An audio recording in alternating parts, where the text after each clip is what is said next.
Hello student, अभी हमारा CG board के लिए जो स्पेशल क्लास चल रहा है जिसमें हम क्लास 10 से मैथ सब्जेक्ट देख रहे हैं, जिसमें आज हम पेपर 3 का सेकंड पार्ट डिस्कस करेंगे। ठीक है, तो सेकंड पार्ट का हम क्वेश्चन देखते हैं। तो ये रहा क्वेश्चन सेकंड पार्ट का, प्रश्न क्रमांक 4। ठीक है, हमने प्रश्न क्रमांक 10 तक देख लिया था, अब हमारा प्रश्न क्रमांक 14 आ गया। ठीक है, तो हमारा प्रश्न क्रमांक 14 क्या है? एक वृत्त की त्रिज्या 20 सेंटीमीटर है, दो बराबर और समांतर जीवाओं के बीच की दूरी 24 सेंटीमीटर है, जीवा की लंबाई ज्ञात कीजिए। ठीक है, तो इसका सॉल्यूशन देखते हैं। तो ये रहा इसका सॉल्यूशन। ठीक, इसमें हमने एक वृत्त की रचना की और प्रश्न में जो बोला गया, प्रश्न में बोला गया था कि हम समांतर जीवाएं खींचेंगे। ठीक है, तो उसमें दो समांतर जीवाएं ए बी और सी डी खींच लिए। ठीक है, उनके बीच की दूरी क्या है? उनके बीच की दूरी एन एम है। ठीक है, एम एन है उनके बीच की दूरी। ठीक है, तो उनके बीच की दूरी कितनी है? हमको दी गई है 24 सेंटीमीटर दिया गया है। ठीक, अब हम देखते हैं चित्र में कि ओ एन और ओ एम और ओ एन क्या है? बराबर है, क्योंकि बराबर जीवाएं केंद्र से बराबर दूरी पर है, क्योंकि हमको प्रश्न में दिया गया था कि जीवाएं क्या हैं? बराबर हैं। ठीक है, तो वो केंद्र से समान दूरी पे होगी, तो समान दूरी पे होगी तो ओ एम बराबर क्या होगा? O N. ठीक है, अब हमको क्या पता है कि एम एन बराबर क्या होगा? M O plus O N. ठीक, तो O M plus O N, M N बराबर क्या हो गया? O M plus O M, क्योंकि हमको समीकरण 1 से मालूम है कि दोनों क्या है? बराबर है। ओ एम बराबर है ओ एन के, तो लिख दिए। हमको पता है प्रश्न में हमको दिया गया था कि एम एन बराबर कितना है? 24 सेंटीमीटर। तो बराबर कितना हो गया? ये दोनों को जोड़ दिए तो 2 ओ एम। ठीक, तो ओ एम बराबर क्या निकल गया? 24/2। ठीक, तो ओ एम बराबर कितना आ गया आपका आंसर? ओ एम बराबर कितना निकल गया? 12 सेंटीमीटर। ठीक, ओ ए क्या है हमारा? चित्र में देखते हैं। ओ ए क्या है हमारा? त्रिज्या है, तो त्रिज्या हमको दिया गया है 20 सेंटीमीटर। ठीक, तो हम त्रिभुज यहाँ त्रिभुज बन गया। कब त्रिभुज बनेगा? जब ए को ओ से मिलाएंगे। ठीक है, तो ए को ओ से मिला दिए तो हमारा त्रिभुज मिल गया क्या? ओ ए एम। ठीक, त्रिभुज ओ एम हमको प्राप्त हो गया। वहां से हमको ये कौन सा त्रिभुज था हमारा?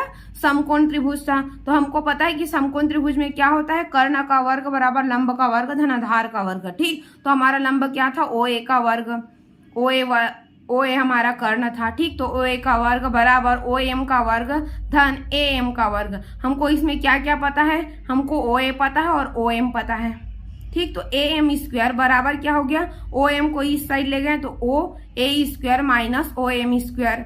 ठीक है, तो ओ ए क्या है हमारा? त्रिज्या है जो दिया है 20 सेंटीमीटर। ओ एम हमने निकाला है। ठीक, ओ एम की वैल्यू हमने निकाली है 12। ठीक, तो 12 का वर्ग, तो 20 का वर्ग 400 और 12 का वर्ग 144। ठीक है, तो ए एम का वर्ग बराबर 256। ठीक, तो ए एम का वर्ग था, इधर लाए तो क्या हो गया? वर्गमूल में हो गया। ठीक है, तो ये वर्गमूल में आ गया। अब बराबर क्या हो गया? वर्गमूल हटाएं तो ये कितने का आता है? 16 का। तो ए एम बराबर कितना हो गया? 16 सेंटीमीटर हो गया। ठीक है, तो जीवा की लंबाई ए बी बराबर कितना निकल गया? 2 ए एम आएगा। ठीक, चित्र में देखते हैं क्या आएगा? जीवा की लंबाई हमारा ए एम ज्ञात हो गया। ठीक, और हमको ये कि लंब कितने भागों में? 2 बराबर भागों में बांट रहा है, तो 2 आएगा। 2 से गुना कर दिए तो कितना आएगा? या 2 बार उसको जोड़ दिए तो 16 में 16 जोड़े तो कितना आ गया? ये भी क्या हो गया? यहाँ तक 16 हो गया और यहाँ तक क्या हो गया? 16। तो टोटल ए बी बराबर क्या निकल गया? 2 गुणित 16 तो 32 सेंटीमीटर निकल गया। तो जीवा की लंबाई कितनी है? 32 सेंटीमीटर होगी। ठीक है, बहुत ही सरल है, हमको प्रश्न को देखना है। ठीक, प्रश्न में दिया क्या गया है उसके अनुसार हमने चित्र बनाया और वहीं से हमने इसका सलूशन निकाल लिया। ठीक, अब इसके अथवा का प्रश्न देखते हैं। तो ये रहा इसका अथवा। सिद्ध कीजिए कि बाह्य बिंदु से वृत्त पर खींची गई स्पर्श रेखाओं की लंबाई बराबर होती है। इसका सलूशन देखते हैं। तो ये रहा इसका सलूशन, जिसमें हमको दिया क्या गया है? हमने एक वृत्त, हमको प्रश्न में दिया गया है कि एक वृत्त है। ठीक है, तो हमने वृत्त के केंद्र से एक बिंदु ए लिया। ठीक है, अब इस बिंदु को हमने क्या किया? वृत्त से मिलाया। तो वृत्त से मिलाया तो एक स्पर्श बिंदु हमको प्राप्त हुआ जिसको पी नाम लिए, और एक दूसरा बिंदु हमको क्या प्राप्त हुआ? क्यू। ठीक है, अब हम देखते हैं हमको AP और AQ बाह्य बिंदु A से वृत्त पर खींची गई दो स्पर्श रेखाएं। ठीक है, वृत्त को स्पर्श कर रही है बिंदु A से। हमको सिद्ध क्या करना है कि AP बराबर क्या है, AQ है। ठीक, AP बराबर AQ। रचना में हमने क्या किया, ये तो बन गया था हमारा। अब रचना में क्या किया हमने, O को सबसे पहले किससे मिलाया, A से, फिर Q से और फिर P से। ठीक है, ये स्पर्श रेखा हमने खींच दिया था, लेकिन जब और रचना किया तो हमने तीनों को मिला दिया। ठीक है, जिससे हमको क्या, हमको दो त्रिभुज प्राप्त हो गए। कौन कौन सा त्रिभुज, OPA और OQA। ठीक, दो त्रिभुज OPA तथा OQA प्राप्त हुआ। उसमें क्या है, OP और OQ क्या है, OP और OQ क्या है, त्रिज्या है। त्रिभुज की दोनों क्या है, त्रिज्या है, तो दोनों क्या होंगी, बस समान होंगी। और एक इसका उभयनिष्ठ भुजा क्या है, OA। ठीक है, तो दोनों में OA है। ठीक, अब क्या है, अब हम कोण APO बराबर कोण AQA। ठीक, तो ये क्या है, समकोण है। ठीक, क्यों समकोण है, तो स्पर्श रेखा स्पर्श बिंदु पर जाती हुई त्रिज्या स्पर्श रेखा पर क्या होती है, लंब होती। यहाँ पे क्या हुआ, ये लंब हुआ, इसलिए क्या है 90 डिग्री का। दोनों में क्या कॉमन है, एक तो एक कोण बराबर है। ठीक, और दूसरी दो भुजाएं बराबर हैं। अब तीसरी भुजा की बात कर रहे हैं तो ये इस प्रकार के त्रिभुज क्या होंगे, समकोण। समकोण कर्ण भुजा सर्वांग समता से, दोनों त्रिभुज क्या हैं, सर्वांग सम है। ये दोनों त्रिभुज क्या हैं, एक दूसरे के सर्वांग सम है, इसीलिए AP बराबर क्या होगा, AQ। इसकी ये दो भुजा, ये भुजा और ये भुजा भी बराबर है, ये भुजा कॉमन है, तो ये भी क्या होगा, एक बराबर भुजा होंगी। ठीक है, यही हमको सिद्ध करना था, जो कि सिद्ध हो गया। ठीक है, सब किसके ऊपर दिख रहा है, हमको चित्र में दिख रहा है, तो आपको चित्र ये याद होना चाहिए। आप चित्र बना के देखिए और क्या किए हैं उसको भी ध्यान में रखिए। अब हम आगे का प्रश्न देखते हैं। ठीक, तो हमारा आगे का प्रश्न क्या है, प्रश्न क्रमांक 15। प्रश्न क्रमांक 15 आपका वाणिज्य गणित से है। ठीक, तो वाणिज्य से हमारा ये प्रश्न बहुत लंबा दिख रहा है, लेकिन बहुत ही सरल और आसान है।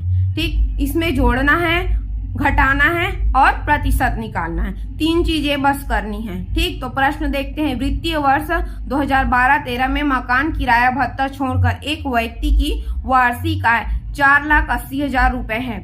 उसे 36,000 रुपए भविष्य निधि, 18,000 रुपए जीवन बीमा प्रीमियम में और 20,000 रुपए राष्ट्रीय बचत पत्र योजना में जमा किया। उसे वार्षिक देय आयकर में 3% शिक्षा कर भी देना पड़ा। यदि वह 1,500 रुपए प्रति माह आयकर 10 माह तक जमा करता है तो शेष आयकर की राशि बताइए। आयकर गणना करने से पहले भविष्य निधि, जीवन बीमा, आयकर गणना, जीवन बीमा, राष्ट्रीय बचत पत्र नियोजित राशि अधिकतम 1 लाख रुपए मुक्त है, मतलब 1 लाख रुपए तक छूट है। ठीक, आयकर दे दर के निम्नानुसार है। ठीक, तो 2 लाख तक क्या होगा, कोई आयकर नहीं होगा, और 2 लाख से ऊपर 5 लाख तक ठीक 10% आयकर होगा। तो इसका सोल्यूशन देखते हैं, ये रहा इसका सोल्यूशन। ठीक, तो हमको प्रश्न में क्या दिया गया है, वार्षिक आय 4,80,000, भविष्य निधि में जमा राशि कितनी है, 36,000 रुपए, जीवन बीमा में जमा राशि कितनी है, 18,000 रुपए, और राष्ट्रीय बचत पत्र योजना में जमा राशि कितनी है, 20,000 रुपए। टोटल कितना हुआ, 74,000 रुपए। ठीक, तो आयकर देय योग्य में हम इतने को घटा देंगे, क्योंकि ये 1 लाख रुपए से कम है, तो इसमें कोई आयकर नहीं देना होगा। तो कितने में आयकर देना होगा, ठीक, तो 4,06,000 रुपए। ठीक है, माइनस किए तो आया। अब हमने देखा था क्या, कितने रेंज तक देना है, तो 2 लाख तक कोई टैक्स नहीं था, और 2 लाख से ऊपर कितना था, 10% टैक्स। तो 2 लाख हम लोग ने माइनस किया, 4,06,000 में 2 लाख माइनस किए, और उसी पे हमको 10% टैक्स देना है। ठीक, तो 2 लाख माइनस किए तो कितना हुआ, 2,06,000 बचा। 4,06,000 में 2 लाख माइनस किए तो 2,06,000 बचा, जिसमें हमको 10% का टैक्स देना है। ठीक, तो टैक्स कितना देना पड़ेगा, तो ये 1 शून्य यहाँ से 1 शून्य यहाँ से कट गया, तो कितना आ गया, 20,600 रुपये। ठीक, तो शिक्षा इसी में हमको शिक्षा कर देना है, कितना, 3%, तो 20,600 का 3%, तो कितना निकला, 206 गुणित 3, तो 618 रुपये हमको क्या देना पड़ेगा, शिक्षा कर। ये रहा आपका आयकर प्लस शिक्षा कर, तो कुल देय आयकर कितना होगा, 600 धन 618 रुपये, तो टोटल आयकर आपको कितना देना पड़ेगा? 21,218 रुपये। अब वो क्या करता था कि 10 महीने तक 1500 रुपया आयकर जमा कर रहा था, तो 10 महीना 10 गुणित 1500 रुपये, तो 15,000 रुपये वो कितना 10 महीने तक पटाया, ठीक, 15,000 रुपये को। तो और उसका आयकर कितना है? 21,218 रुपये, ठीक, माइनस 15,000 रुपये, क्योंकि 15,000 रुपये पटा चुका है, ठीक। तो शेष देय आयकर कितना बचा? 6,218 रुपये। यही हमको निकालना था कि शेष देय आयकर कितना है? 6,218 रुपये, ठीक है। कुछ नहीं किए, क्या किए? हमको जो भविष्य निधि, राष्ट्रीय जीवन बीमा, राष्ट्रीय बचत में जमा कर रहा था उसका टोटल निकाले, उसको हमने उसके वार्षिक आय से माइनस किया, ठीक। अब जिसपे हमको, जितने पर हमको कर नहीं देना है उसको माइनस किए, ठीक, और जितना बचा उस पे हमको 10% का टैक्स देना पड़ेगा, तो हमने निकाल लिया कि उतने का 10% कितना होगा। फिर जो आयकर दे रहे हैं उसमें 3% शिक्षा कर भी होगा, ठीक। तो 20,600 रुपया उसको आयकर था, उसमें और कितना शिक्षा कर? 618 रुपये, तो टोटल 21,218 रुपये हो गया, ठीक। और वो 10 माह तक 1500 रुपये जमा कर रहा था, टोटल कितना रुपया जमा किया? उसने 15,000 रुपये जमा किया, तो उतना रुपया वो आयकर के रूप में जमा कर चुका है, तो उसको 21,218 में माइनस किया, तो कितना बचा? 6,218 रुपये। यही उसका शेष देय आयकर होगा, ठीक है। इसके अब अथवा का प्रश्न देखते हैं। ये रहा इसके अथवा का प्रश्न, ठीक। तो क्या है? मोहन ने कृषि विकास बैंक में 50,000 रुपये 2 वर्ष के लिए 50,000 रुपये 2 वर्ष के लिए सावधि जमा खाते में जमा किए। यदि ब्याज की दर 10% वार्षिक हो तो ब्याज प्रति 6 माही, क्या है? प्रति 6 माही संयोजित किया जाता है, तो परिपक्वता पर बैंक उसे कितनी राशि देगा, ठीक। तो इस प्रश्न का सलूशन देखते हैं। ये भी बहुत सरल है, ठीक। आपको ये फॉर्मूले से बनेगा। मूलधन कितना है? 50,000 रुपये, ठीक। दर कितना है? 10% वार्षिक है। हमको 6 माही निकालना है। 6 माही मतलब क्या होता है? अर्धवार्षिक, तो 5% होगा, ठीक। समय कितना दिया है? 2 वर्ष। 2 वर्ष में कितने 6 माही होते हैं? तो 2 वर्ष में 4 6 माही होते हैं। मिश्र धन हमको निकालना है, तो हमारा फॉर्मूला है P × 1 + R/100⁴ ठीक। सबका मान रख दिए। P क्या है? मूलधन 50,000 रुपये गुणित 1 धन 5% दर है बटे 100, और कितना 6 माही है? 4 6 माही, ठीक है। तो 50,000 ये कट जाएगा, 1/20 आ गया, ठीक। लघुत्तम समापन तो 20 निकला, 20 + 1 21 हो गया, ठीक। पावर का पावर रहेगा, तो 50,000 गुणित 21/20 की घात 4, ठीक। तो हमने इसको क्या कर दिया? अलग अलग गुना किया। 50,000 गुणित 21/20 4 बार कर लिए। घात में कितना है? 4 है, इसलिए 4 बार गुना कर दिए, ठीक। अब इसमें 4 शून्य है और 20 में भी 1 20, यहाँ भी नीचे क्या है? 4 शून्य है, कट गया, तो क्या बचा? 5 गुणित 21 गुणित 21 गुणित 21 गुणित 21 बटे 2 गुणित 2 गुणित 2 गुणित 2, ठीक। तो कितना आया आंसर? ऊपर का आया 9,72,405 बटे 16, भाग दिए तो कितना आया? 60,775.31 रुपए, ठीक। तो इस प्रकार उसको 2 वर्ष पश्चात कितनी परिपक्वता राशि मिलेगी? 60,775.31 रुपए उसको प्राप्त होंगे, ठीक। तो ये आपका सोल्यूशन। आपको कोई नहीं फॉर्मूला याद रखना है, फॉर्मूला में मान रखना है। आप कैलकुलेशन में अगर कोई दिक्कत हो रही है तो भी चलेगा, ठीक। और नहीं तो 3 से 4 नंबर मिल ही जाएंगे। आप स्टेप वाइज बनाते जाइए, फॉर्मूला याद होना चाहिए। गणित में जैसे आपका ये दशमलव नहीं आया, 60,000 आ गया, 700 आ गया, 75 नहीं आया, ठीक। 60,000 आ गया, 700 भी आ गया, लेकिन 75 नहीं आया तो भी चलेगा। उसी के आसपास आंसर आएगा, आपको नंबर मिलेगा, ठीक है। अब नेक्स्ट प्रश्न देखते हैं, ठीक। तो ये रहा प्रश्न क्रमांक 16। एक त्रिभुज PQR की रचना कीजिए, साथ ही एक और त्रिभुज ABC की रचना कीजिए जिसमें AB बराबर 2/3 PQ हो, ठीक। तो ये रहा आपका सलूशन, ठीक। तो रचना कैसे करना है? सबसे पहले हमने एक त्रिभुज बनाया PQ जो हमको प्रश्न में दिया है, ठीक। और हमको एक और त्रिभुज ABC की रचना करनी है, तो उसको इसी से करना है रचना। हमने एक पहले त्रिभुज बनाया, ठीक। न्यून कोण बनाते हुए हमने P पर एक रेखा खींची PX, ठीक। उसमें हमने 3 बिंदु P1 P2 और P3 समान माप के लिए, ठीक। और P3 को R से मिला दिया, ठीक। अब इसमें चाप लेके, थोड़ा छोटा माप लेके हमने क्या किया? चाप काटा, ठीक। तो अब चाप काटे तो वो जहां पे जिस बिंदु पर कट रहा है उसी को लेते हुए हमने P2 को PR रेखा से मिला है, जिससे हमको क्या प्राप्त हुआ, बिंदु S प्राप्त हुआ। ठीक, यहां से उसी दूरी का हमने चाप काटा तो हमको क्या प्राप्त हुआ, एक बिंदु प्राप्त हुआ। अब हमने क्या किया, S को लेके हमने P और Q बिंदु को मिलाया तो वहां हमको T प्राप्त हो। तो इस प्रकार हमको क्या प्राप्त हुआ, SPST एक त्रिभुज प्राप्त हुआ, जो आपके किसके समांतर है, ST किसके समांतर है, QR के। ठीक है, तो अब हम रचना के पद देखते हैं। इसमें आपको एक बात क्या ध्यान रखना है, अगर हमने माना PQ 1 सेंटीमीटर मान लिए, अब आपको ये देखना पड़ेगा कि त्रिभुज PQR हमको त्रिभुज दिया है, तो जो त्रिभुज बनेगा वो बड़ा बनेगा कि छोटा बनेगा।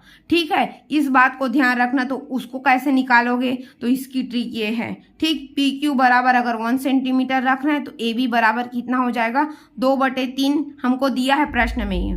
ठीक, तो PQ, ठीक, इसको काटेंगे तो 0.6, और अगर हम PQ को 1 मान रहे हैं तो 1 सेंटीमीटर, तो AB कितना होगा, 0.6 सेंटीमीटर। तो ये PQ का मान 1 सेंटीमीटर और AB के मान कितना निकल गया, 0.6 सेंटीमीटर। इसका मतलब है जो हमको त्रिभुज बनाना है वो क्या होगा, छोटा होगा। हमारा जो त्रिभुज दिया है उससे क्या होगा, छोटा होगा। इसी के जगह अगर उल्टा दिया होता, ठीक, क्या उल्टा दिया होगा, 3/2 दिया रहता तो क्या होगा, 1.5 के समथिंग आपका आंसर आता, तो क्या होगा, त्रिभुज जो दिया त्रिभुज है उससे बड़ा बनता। ठीक है, अब हम इसके रचना के पद देखते हैं। एक त्रिभुज PQR की रचना कीजिए। ठीक, P से Q की ओर न्यून कोण बनाते हुए PX रेखा खींचे। ठीक, यहाँ पे PX रेखा खींचे। ठीक, अब PX पर समान लंबाई के 3 चाप काटे, P1 P2 P3 नाम दिया। ठीक, तो ये नाम दे दिया P1 P2 P3। ठीक, P3 को R से मिलाएं, यहाँ पे P3 को किससे मिलाएं, R से मिलाएं। ठीक, P2 और P3 R के समांतर रेखा खींचे जो कि PR से S पर प्रतिच्छेद करती है। ठीक, 2 से क्या किए, R के समानांतर, P3 R के समानांतर हमने एक रेखा खींची जिसमें बिंदु S से प्रतिच्छेद करती है। ठीक, PR को बिंदु S पर प्रतिच्छेद करती है। क्लियर। अब S से R PR के समानांतर एक रेखा PQ को T पर प्रतिच्छेद करती है। ठीक, S से QR के समानांतर एक रेखा खींचे जो PQ को T पर प्रतिच्छेद करती है। ठीक, अतः त्रिभुज TPS ऐसे त्रिभुज हैं जिसकी भुजाएं त्रिभुज PQR की भुजाओं के 2/3 है। तो त्रिभुज TPS सर्वांग सम है। एक त्रिभुज ABC की रचना कीजिए जो कि अभिष्ट त्रिभुज है। ये हमने रचना की कर दिया। ठीक, क्या है, त्रिभुज TPS सर्वांग सम है त्रिभुज, हमने ये नाम दे दिया था, आप ये भी दे सकते हो। ठीक, रचना में ये करना, दोनों में से एक ले लेना, कोई तकलीफ नहीं है। ठीक, आसान है, आपको बिना डिवाइडर चाप कांटे आपको बताती हूँ कैसे करना है। ठीक, आपने सीधा सीधा लाइन खींचना, ये 3 बिंदु ले लेना, स्केल से माप लेना, तीनों बराबर हो और सीधे आप P3 को R से मिला देना। ठीक, और इसी के समांतर P2 को एक बिंदु से मिला देना, उसको नाम दे देना और एक सीधी लाइन खींच देना। ठीक है, और उसी को माप के त्रिभुज बना देना। उसके बाद आप पेन से कट मार सकते हो। ठीक, ये आपको ट्रिक है कि आप चित्र में वैसी बना सकते हो। आपको यहाँ पे कोई तामझाम नहीं करना है, स्केल से सब चित्र बनाना है, कोई प्रॉब्लम नहीं होगा। ठीक है, अब हम इसका अथवा का प्रश्न देखते हैं। तो ये रहा इसके अथवा का प्रश्न। त्रिभुज ABC के परिगत वृत्त की रचना कीजिए जिसमें AB 6 सेंटीमीटर, कोण A 45, कोण B 60 है। रचना के पद लिखिए। ठीक है, हमको परिगत मतलब त्रिभुज के बाहर वृत्त की रचना करना है। ठीक, तो ये रहा इसका सलूशन। ठीक, इसमें क्या किया हमने, सबसे पहले त्रिभुज बनाया। ठीक, तो एक 6 सेंटीमीटर की रेखा AB खींचे। ठीक है, आप कैसे भी खींच सकते हो। ठीक, आसान, सबसे आसान क्या है, आप पहले वृत्त बना लो, उसमें त्रिभुज बना लो। ठीक, और 2 लंब बनाना ना भूलना।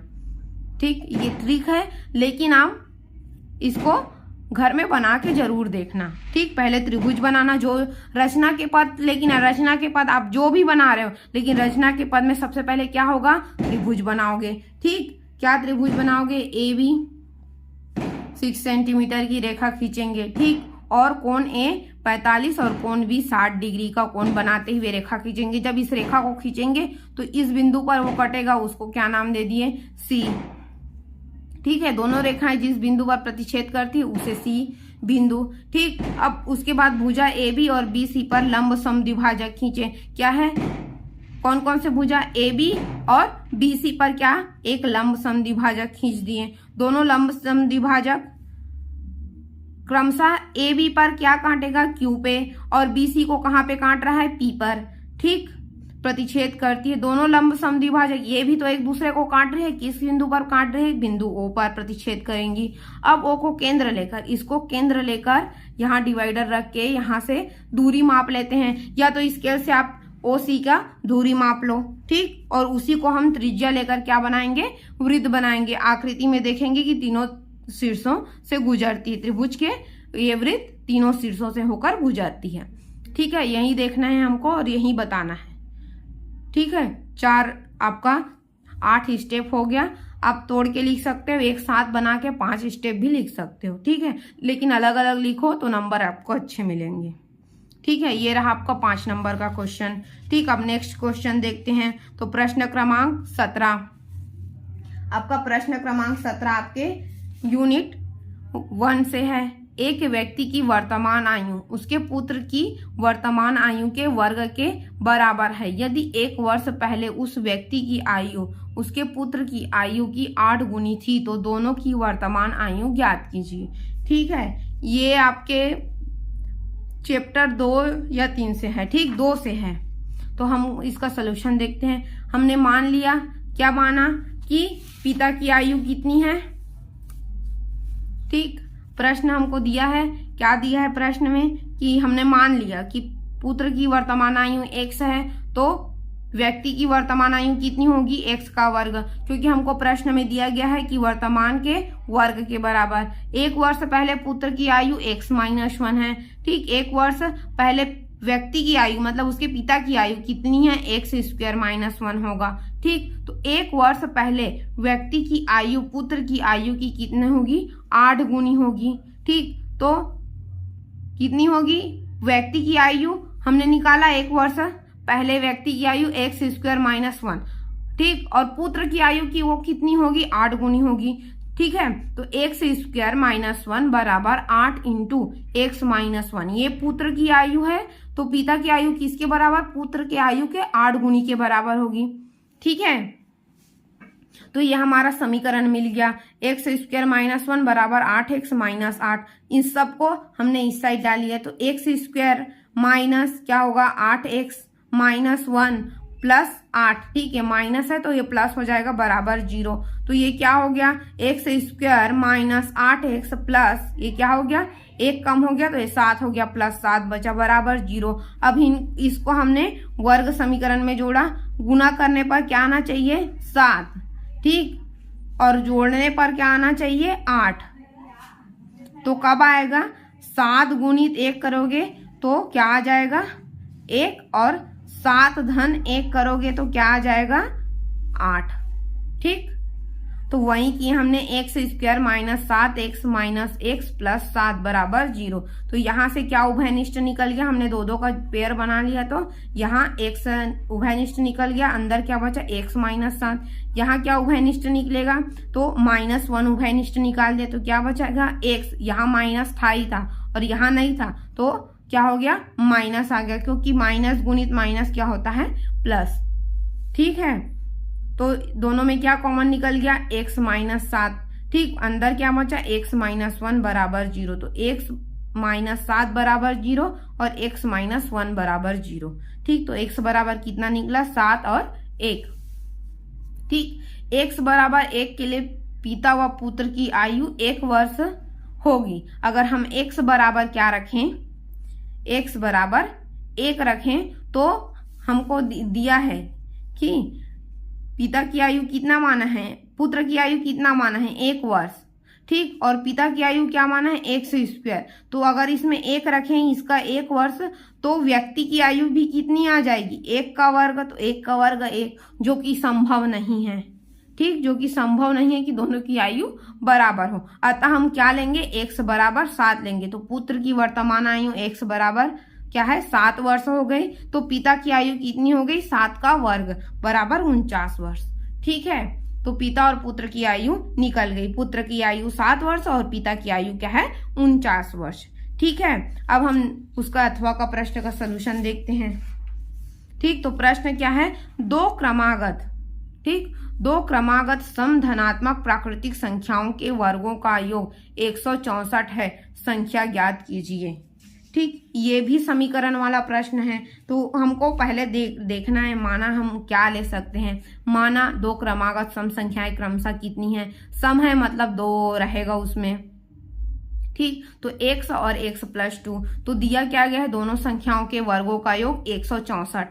ठीक है, तो हमने प्रश्न में यही बोला था, तो हमने क्या किया, x का वर्ग धन हमारी दूसरी संख्या क्या है, x + 2 का वर्ग बराबर 164। ठीक, इसको तोड़ दिए, a + b पूरे का वर्ग के फॉर्मूले से, a² + 2ab + b²। ठीक, तो x² + x² + 4x + 4 बराबर 164। ठीक, ये क्या हो गया, 2x हो गया, ये 4x + 4 164। 164 को इधर लाएं तो क्या हो गया, 2x² + 4x + 4 - 164।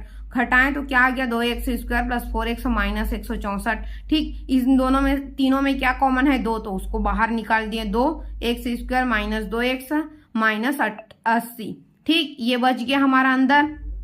ठीक है, तो हमने इसको इधर लाया तो ये भाग में भी क्या हो गया, 0 हो गया। ठीक, तो x² + 2x + 80 बराबर 0, ये हमारा समीकरण मिल गया। अब इसको हम तोड़ते हैं तो ये किस में टूटेगा, गुणा करने में 80 आना चाहिए और जोड़ने में क्या आना चाहिए, जोड़ने घटाने में 2x आना चाहिए। ठीक, तो कैसे जोड़ें, तो 10 × 8 बराबर कितना आ गया, 80। ठीक, 10 ऋण 8 बराबर कितना आ गया, 2।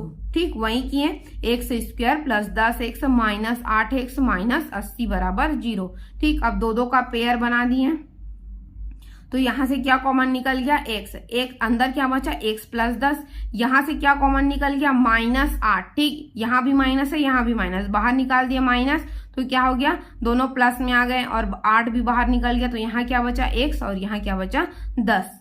ठीक, 8 × 10 = 80, तो x + 10 × x - 8 बराबर 0। तो x + 10 बराबर 0 और x - 8 बराबर 0, तो x बराबर कितना, -10 और x बराबर 8। हमको प्रश्न में बोला गया है, क्या बोला गया है कि धनात्मक प्राकृतिक संख्या, तो ये ऋण वाला मान हम उपयोग नहीं कर सकते। ठीक, तो x बराबर क्या निकल गया, 8। तो पहली संख्या क्या हो गई, 8, और दूसरी संख्या क्या होगी, x + 2, तो 8 + 2 10 हो गए, तो संख्या क्या हो गए, 8 और 10। ठीक, ये रहा हमारा सोल्यूशन। ठीक, पास वाले बच्चों के लिए पार्ट 2 आ गया आपका, तीनों प्रश्न का सोल्यूशन हो गया, तीनों पेपर, 3 पेपर, पेपर 1, पेपर 2 और पेपर 3 का पूरा सोल्यूशन मिल गया है आपको। ठीक, अगर इसका आपको PDF चाहिए तो आप मेरे टेलीग्राम चैनल पर देखें। ठीक, ये आपके डिस्क्रिप्शन में मिल जाएगा।